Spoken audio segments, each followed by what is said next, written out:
এবারের পিএসএল বাকি অংশগুলো হবে বাংলাদেশে। ইতিমধ্যে কথা চলতেছে বিসিবির সাথে।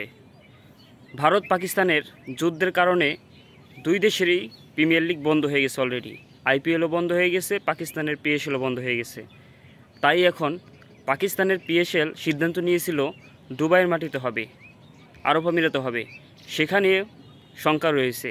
ভারত এবং পাকিস্তানের সীমান্তে অনেক ঝামেলা হচ্ছে। পাকিস্তানের সাবেক ক্রিকেটার বাসেত আলী বলেছেন বাংলাদেশে এই পিএসএল নেওয়ার কথা, বাকি অংশ বাংলাদেশে হবে। কারণ বাংলাদেশের মানুষ ক্রিকেটকে অনেক পছন্দ করে, খেলাকে অনেক পছন্দ করে, তাদের গ্যালারি ভরা দর্শক থাকে। তাই পিএসএল ওইখানে গেলে খুব ভালো জমজমের একটি আসর হবে বাকি অংশগুলো। তাই বাংলাদেশে হওয়ার সম্ভাবনাই রয়েছে বেশিরভাগ। তাই পিএসএল যদি বাংলাদেশে হয় তাহলে খুবই ভালো হবে। বাংলাদেশের দর্শকরাও যায় দেখতে পারবে এবং মাঠ ভরা দর্শক থাকবে।